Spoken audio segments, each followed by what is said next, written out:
Hello everybody, good day to you. Welcome back. We return in this video to the 2010 Chrysler PT Cruiser, the 2.4 liter naturally aspirated non-turbocharged 4-cylinder. The thing came in on a tow truck. We had found out in the previous video that the timing belt stripped off at the teeth at the crankshaft down at the bottom of the engine. It probably happened on startup.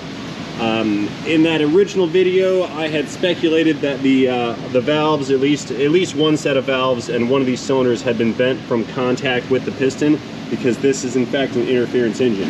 What that means is that if the valve train and the pistons are not in time, there's a chance that the piston can come up and hit the valves that are still open and cause that valve to bend, thus rendering the engine damaged and inoperable. However, that was just speculation. In this video, what we're going to do is pull this apart some so I can gain some access to the other two spark plug holes. And we're going to pull the valve cover off, we're going to pull the timing belt off, and I'm going to pump smoke into each one of the cylinders individually as the valves are closed, and we're going to observe to see if there's any leakage going on. If the valves are closed and we have a leak, then we can hypothesize with great accuracy that this thing in fact does have some bent valves, and the cylinder head will have to come off. If it does not have bent valves, then we may get off easy, and I can just put a timing belt and a water pump kit in it, and it should run as designed. However, we don't know until we know, and that's what today's video is going to be about. We're going to find out. So there's going to be some disassembly, there's going to be some diagnosing, there's going to be some inspecting, and hopefully we can come to a conclusion that this engine is savable. Because if the engine's not savable, then the replacement cost of a used engine is going to exceed by far the value of the vehicle, thus rendering it, well, a junkyard candidate. And it's really not in horrible shape, so we kind of don't want to do that. So we're going to test it first and then condemn it later if necessary. So stay tuned, because this is going to be a very good video. Opening the hood.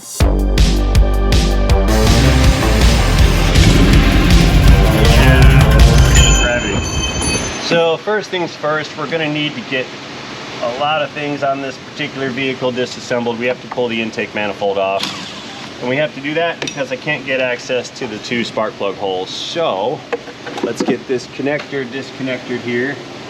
It's going to come out, and it's not wanting to. It's a bad start.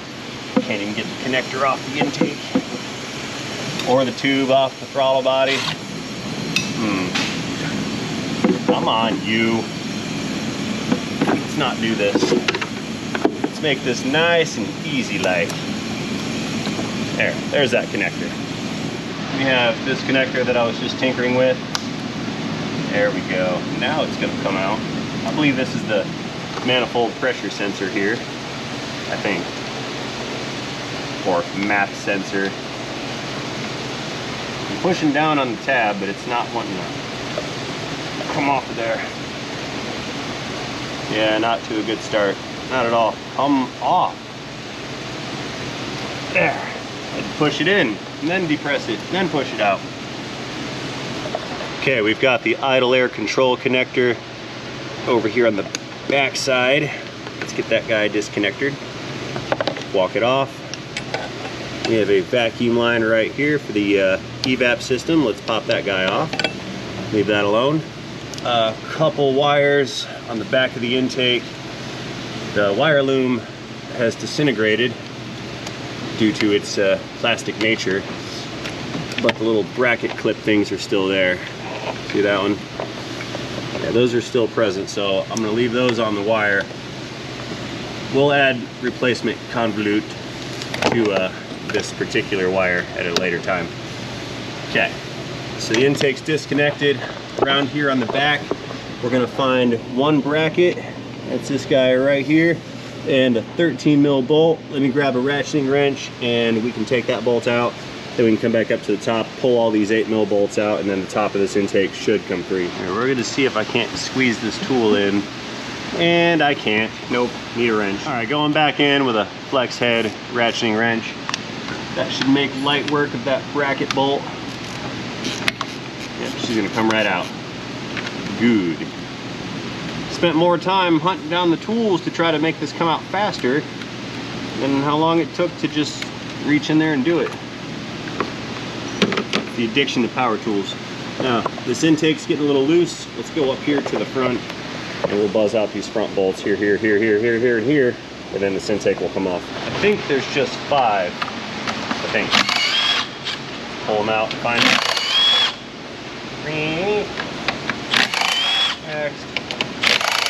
Next. Last one. Okay. The upper intake is loosey-goosey, with the exception of some more wires that are holding us up right over there. Let's see what the deal is with that. What do we have? Let's see, there's some wires. Nothing's connected. They're just pushed in with little retainer clips here. Let me unclip this. There's always one more thing. Pop that out without breaking it. And we have some vacuum lines over here on the back. Looks like there's an evap hose right there. Let's pull that guy off. And then we've got the brake booster hose right here. That's the big one running over to supply vacuum to the brake booster. Just get behind that little guy right there and walk it back. There we go. Now, intake manifold is free. Set you down right over here. Now we need to probably take the bracket loose for this power steering reservoir, and then we'll pull this valve cover off. Okay, going in for the back of that bracket, got a 13. See if I can't find those 2 bolts. I believe there's 2 back there. Can't see them. I can feel one of them. Here it comes. There's one of them. And the other is right next to it. I can feel it. Can't see it. There it is. Again, that's for the power steering reservoir.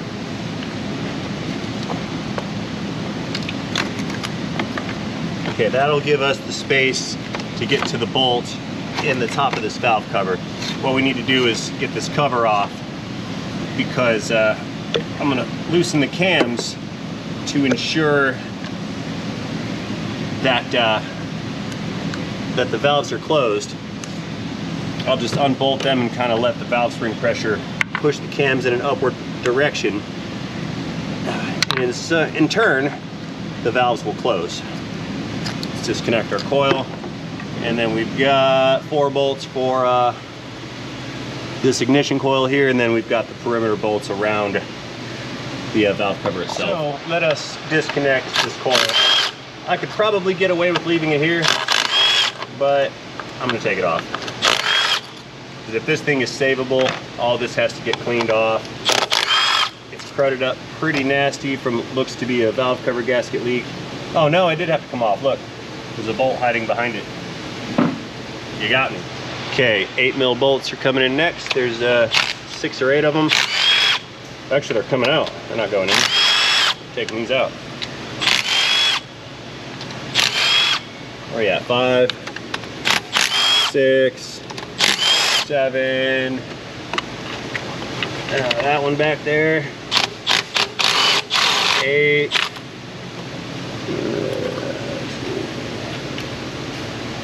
Oh, I counted wrong. That's 7. Yeah, it's only 7. There's only 7 bolts. What's wrong with me? Nope, nope. Counted wrong again. Look, there's 1. 9. 9 bolts. Okay, let's get down under this this valve cover, and pry it upwards and away from the head. There we go. Trim tool action. And release. Come on, you. Here she comes. Ooh, it's kind of sludgy in there. Yee. That's very sludgy in there. Here's our gasket. That's junk. Okay, so this reservoir is starting to get into the way. I've drug out the European oil change vessel, and we're going to vacuum all this fluid out of here. I need to take either this hose off or that hose, because this thing is just, it's way in the way. I need to move it. Just stick it down there somewhere. This hose right here is also in the way. That needs to get shoved over here somewhere. So it's probably best that I pull all the fluid out of here. Because if I don't, once I take that loose, it's gonna dump power steering oil everywhere, and that would not be okay. Not what I'm trying to do here. I know that compressor is a little loud. I'll shut it down in a moment as soon as we get this thing taken care of. Let's pull our little clamp back here. No. Trying again. Yes. There we go. And try to break that hose loose. Ah, spilled fluid. Hang on. There, now we can just suction out that whole line. Get rid of all the fluid.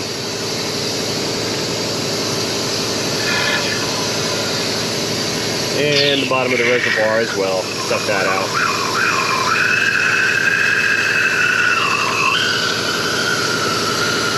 Okay, so let's put that reservoir down on top of the exhaust. Leave that alone. Powering down the vacuum. And now this hose is free and clear, and we can just kind of stick this down in front of the intake manifold. There we go. Okay, so here's what we're looking at. We've got an exhaust camshaft, and we have an intake camshaft. This is the intake manifold side. That's the exhaust manifold side. 2 valves, 2 exhaust valves per cylinder, 2, 4, 6, 8. 2 intake valves per cylinder, 2, 4, 6, and 8. If I were to take these caps off, these cams are going to rise up due to valve spring pressure down there around the valves. Once those rise up, it's effectively going to close those valves, at which point I can pump some smoke into the combustion chambers. And if we see any of it coming out of the intake, we have a leak.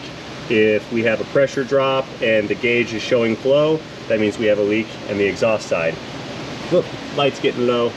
So we know that no matter what, the timing system on this engine has to come apart. So what I'm going to do here is just go in there with a razor blade. I'm going to cut this belt off. I mean, it's nearly falling off now, but I'm going to go ahead and cut it. That way it's out of the way. And we're going to unbolt these cam sprockets and pull those off. Reason being is I don't want belt tension to make these cams turn at some weird goofy angle and prohibit them from relieving all the spring pressure. So I need to grab that bolt, that one, and cut this off, and we'll take these things apart and see if that gives us the space we need to unbolt these camshafts. So let's get in there with the razor blade and just get this this belt out of our way here. Ooh, tough little bugger. There we go. I'm about halfway through here. Let us pry bar the belt. Normally I'd say never pry bar a belt, but this one's confirmed junk, so it is of no matter. There we go. Fastest timing belt replacement job ever. Look at that. Whoa!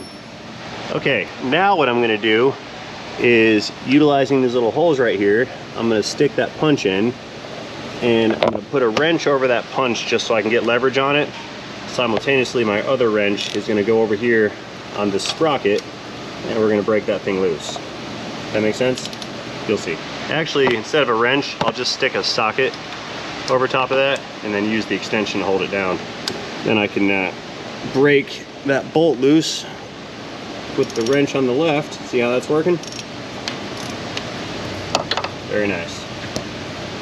Reach in there, take that guy out. And we can see there's this cam doesn't want to flip either direction. Like it's pretty neutral where it sits right now. However, it does seem to have, I think these valves are open slightly. So like I said, we're just going to pull the cam out all together, or at least get it loose enough where it's no longer contacting the valves. And we'll wiggle our sprocket out. Save that for later. And then we repeat with the intake cam. So, stick that guy in. We'll get our, uh-oh, that might not work. Look, there's an engine mount in the way. Well, what else can I do here? I don't really want to take that engine mount off just yet, but I think I have to. Yeah, we got two 15s and a 17. Yeah, I'm gonna have to pull that out, is what it is. See, just when I think I got a good plan going on, some Chrysler engine mount unclick comes along and mess me up. Look at that. Let's take these guys loose. Ratchet swap to the electron ratchet. More speed.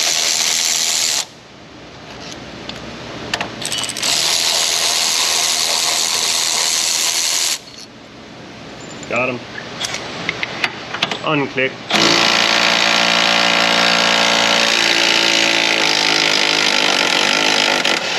Come out, motor mount. Got it. Now, will it come out or is it stuck in there? Have to take off a AC line or something. Oh, look. It's a broken motor mount. See that? Right there. That's busted in half. Oh my goodness, look at that. El Junco. Well, that's not going to do a good job of holding the engine in, is it? Don't need that. Goodbye. Now we can get to that bolt. There it is. Okay, wrench coming in.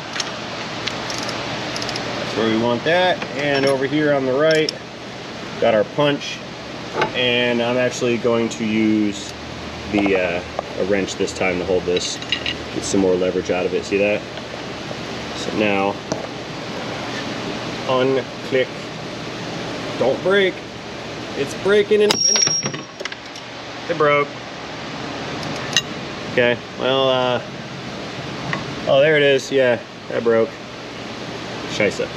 Here, I'm gonna back us up some and try a strap wrench on the pulley next.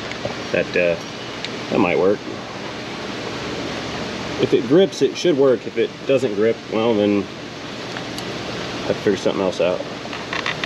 Come here, belt. We need to get you out of there. Come on. There it is. Okay, the belt's out from under the cam. Let's feed this guy in. If I can get it to go through, we'll be all right. And it's through. Good. Good, good, good, good. This might actually work. Okay, strap wrench engaged right there. And I think I put it on backwards. Yes, I did. Not okay. Yeah, it's on backwards. Redo. Redo again, because I love my job. So, flip. It's got to come in from the back side. That's gonna barely work. Nope, got it.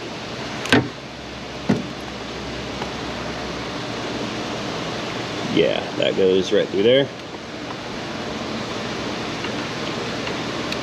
Make it tight.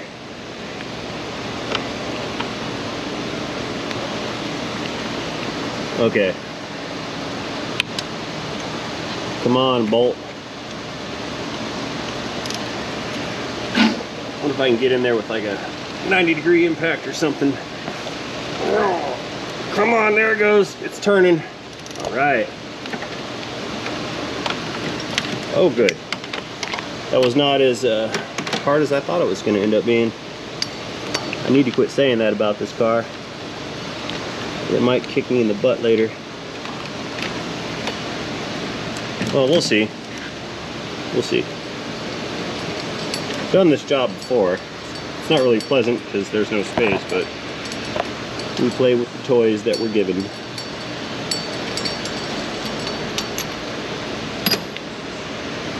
That was deep. Come on, pulley. Become removed. Got it. Okay, there's our pulley. Set that aside. And I should be able to pull these cams without taking this whole front cover thing off. But there are two 10 mils here and here. I'm going to take those loose. When squeezing parts out, getting as much space as possible is probably the best practice. And those are 8 mils, not 10. All right, here, let's try again.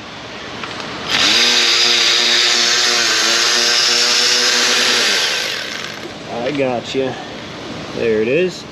And the other one, that one's not coming out because I can't get in there right now. So let's go back up top and start to break these cams loose.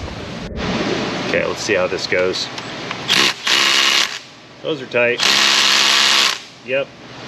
Okay, let's go in here with a ratchet. We'll break torque on all these fasteners, and then we can buzz them out with the electric tool. Okay, so it's 10s and 8s. The fronts are 10. The rears, these ones over here, those are 10. Unclick that one. This one, and then the rest of the caps all appear to be 8mm. It's amazing. I have an 8mm 3/8 drive deep well socket. It's perfect. Again, I'm just cracking them loose so we can use the electric tool to spin them out. They're very fine threaded.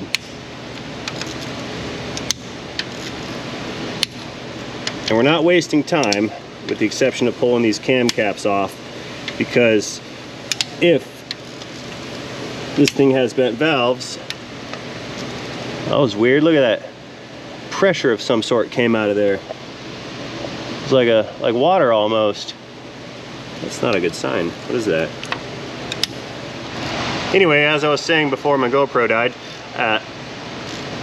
I'm not really wasting any time, because if this thing does have bent valves, I've got to pull these cams out anyway to pull the cylinder head off. So this is fairly inconsequential regardless of the outcome. There you go, those are all loose. Let's get the main cap. That's the front side. Let's get all this one removed first. It's one solid piece. Let's see if this guy's gonna come out, or if it's gonna be stubborn. Oh, here it comes. It moved. Moved some more. You moved once, what are you doing?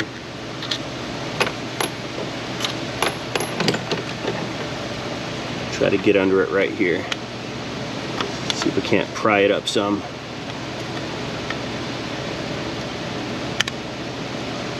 Oh, the sealant. There's silicone kind of holding this thing down. That's what the deal is. Okay.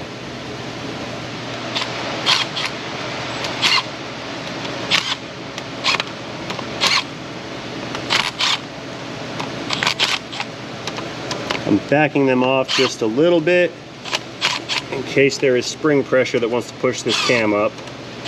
And it should be... we're good now. No more pressure. Spin these out all the way, and I'll set them down on the bench. So they have to stay in order, and they have to maintain the proper orientation. See that? And I set them down in the exact same order that they came out. I'll repeat for this front side here.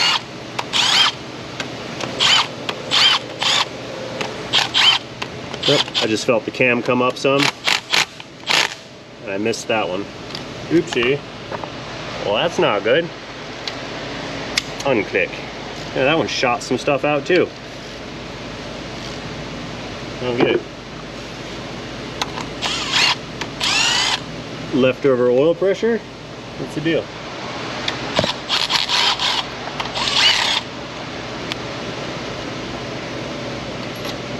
There's another piece. This piece extends all the way over to here. Okay, let's break that thing loose. There we go. Unbolt that third bolt on this end cap. Kind of weird. Come off, please.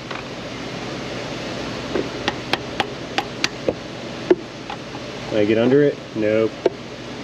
Is this cam sensor holding on to it? Maybe. I don't know. Yeah, let's go ahead and pull this cam position sensor off. I'm pretty sure that's hanging on to it. Oversight. I knew this air box was going to have to come out.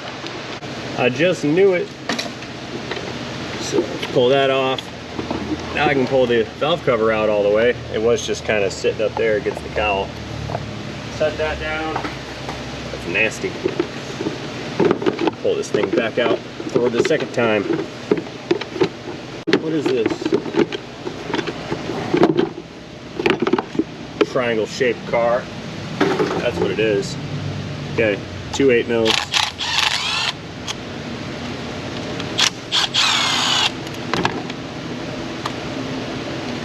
Okay. Or maybe I didn't have to pull that out. I don't know. I have no idea what I'm doing. Here, let's get some side load on this camshaft cap. Let's pry on it some. Yep, again, the sealant had captured it. That's what the deal is. It's moving. Come out. It's glued on with this silicone right here.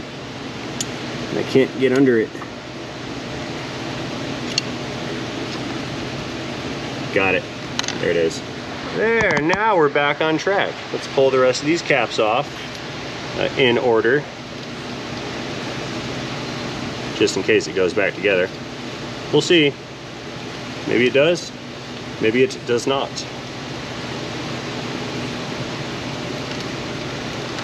Come here. Okay, that's 3. Last one.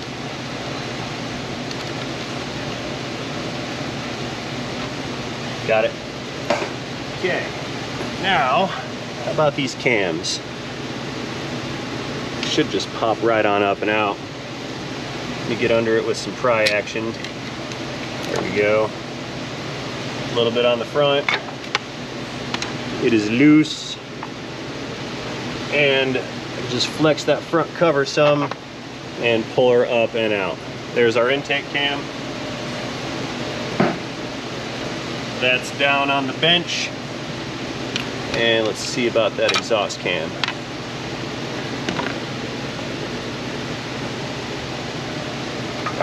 Got it. Good to go. Okay. That's our exhaust cam. Those are the caps above it. These are the intake cam caps, and intake cam goes right here. Okay, so now we find ourselves in a position where all of the valves on this engine are closed. Let me pull one of these rockers out of here, set that aside, and we can see, well, there's our lifter. That thing just kind of remains stationary. Here is our valves. So we've got the spring, the valve is in the center of it, and you see the valve keepers right there hugging the tip of the valve. You see those 2 keepers? There's one on the bottom and then another one on the top. They're like a clamshell. Once they fit inside of the retainer, they can't come apart. There's grooves in the top of this valve, and then there's corresponding grooves on those keepers. And once they're all lined up and in position and down inside of this retainer, they're locked into place, so they cannot come out. Anyway, all 16 valves on this engine are in the closed position because there's nothing up here pushing down on the springs to open the valves. So all of the combustion chambers are sealed with the exception of the spark plugs. I've got 2 more plugs to remove out of this engine, number 2 and number 3, and then we can pump some smoke down in those holes, and we're gonna look for any kind of leakages. Okay, next up, let's dig out those remaining 2 spark plugs.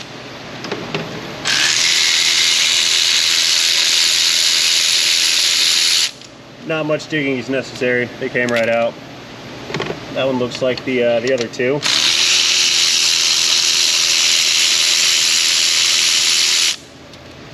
Next one, okay, that one looks good.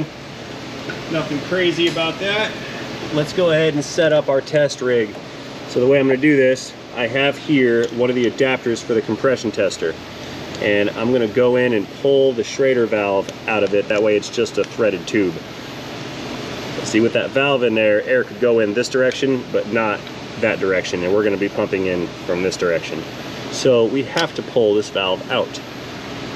It just unscrews. We'll set that aside. Now, we can screw this guy into the holes, and we will plumb it full of smoke. I'll do that with my Redline smoke machine. I've already taken the liberty of dragging it out when you guys weren't looking. It hooks up to shop air. Air pumps through it. It hooks up to a 12-volt supply of electrons. That's going to be the car battery. And we have a flow gauge. Yep, see the gauge right there, the little ball? Here, I'll show you. I turn the knob, flow starts to occur. Once we turn it on, smoke begins to be produced, except it's not giving me the green light here. What's the deal? Is this battery dead? No, it can't be. What is problem? Pository, negatory,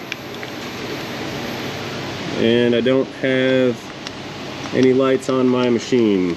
Maybe that battery is dead. Weird. No matter, I have auxiliary electrons in storage. It's a good battery despite what it looks like. It's my test unit. We'll just plug that thing in. Positive, negative. Yep, got the green light. Looks like that battery's just dead as a door now. Anyway, powering on. Now we've got the red light. We have air pressure. And we have an adapter on the end of our hose that is producing smoke. See that? There it is. So, I'm just gonna plug that guy in. That's not gonna work. No worries, we adapt and compensate for the issues with our hose by increasing the hose. Stick that one on there, and now we can put the smoky end on the other side. And we should start to get some flow somewhere.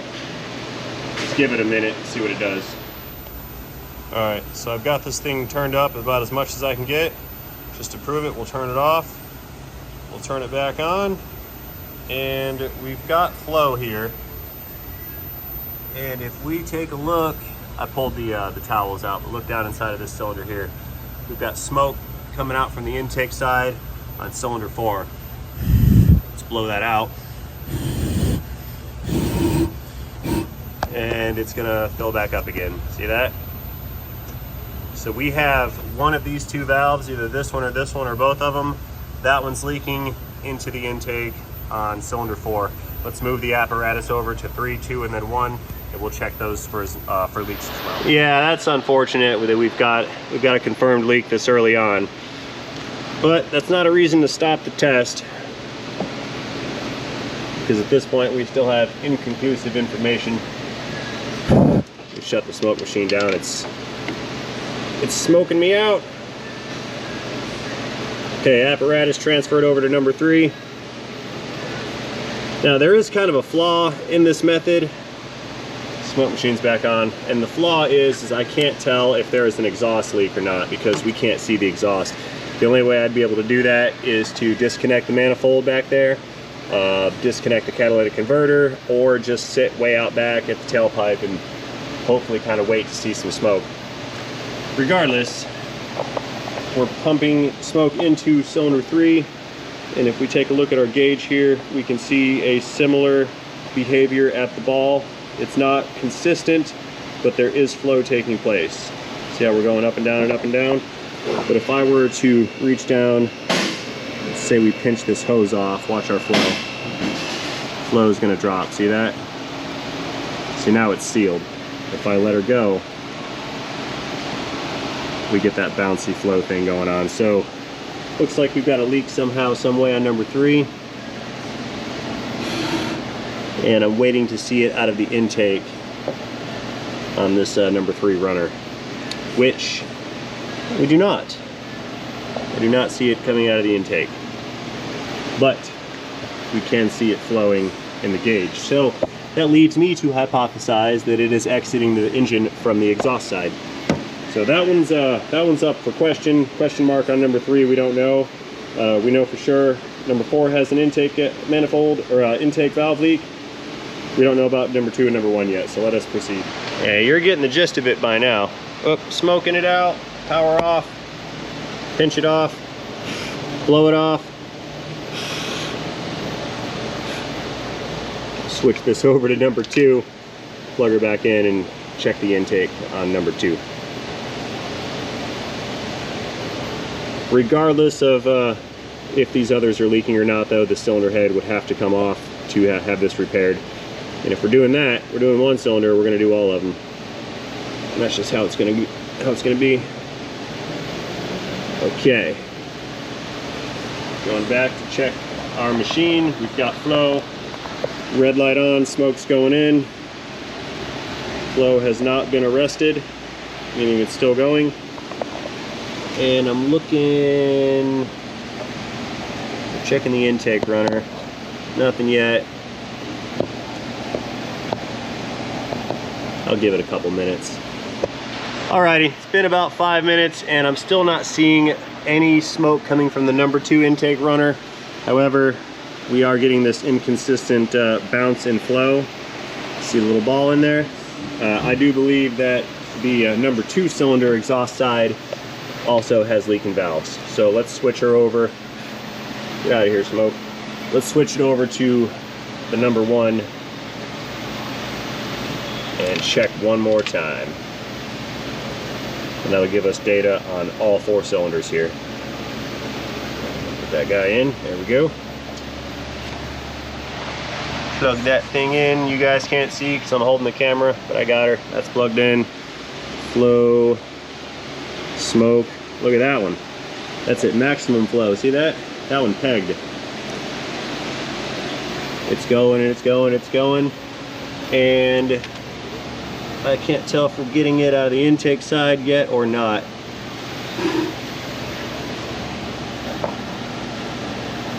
I'll just hang out here for a minute and we'll wait. Yeah, we've got a boatload of flow on this one. Look at that. It's maxed out. Okay, a couple more minutes have gone by. I still don't see anything coming out of the intake runner on number 1. We still have a boatload of flow. I just took a peek at the tailpipe and I don't see anything coming out of there, but it also occurred to me that there's an O2 sensor right here.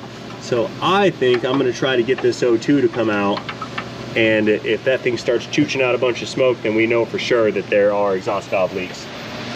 Now, I don't know for sure if this is gonna come out or not. It's been there for a while, but it might. Oh yeah, it turned. Cool. Well, that's nice. She's loose. Let me unplug her here. Get that wire out of the way. Get this thing out. See what we've got going on in there. I'm still taking a peek over at the tool and at the gauge, and it's still pegged at 30. So I'm going to expect to find some smoke coming out of this hole as soon as this O2 comes out. Show me the smokage, please.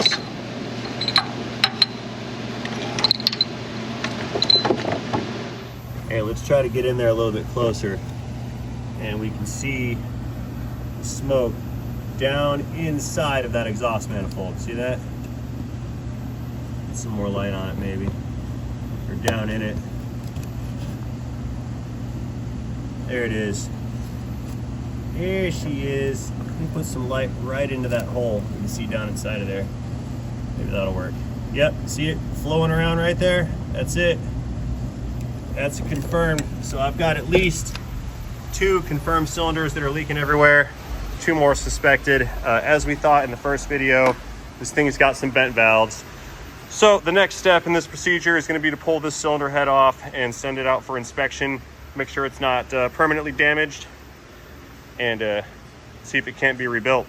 So that being said, I'm going to go ahead and use this opportunity right now to close this video out. We're leaving off with a confirmed kill. We have engine damage internal to the unit, so it looks like the belt has destroyed an engine, which may in turn destroy a car depending on price point, but we'll cross that bridge in the next episode. So again, and as always, thank you guys for watching this video. Certainly hope you enjoyed this video, or if you found it moderately entertaining, please feel free to let me know about that by tapping that like button down below. Drop me a comment or 2 while you're down there, and most importantly, do not forget to have yourselves a great day. See you guys later. End of PT Cruiser, end of 2.4 cylinder, end of cylinder head, end of valves, end of engine, end of smoke test, end of video.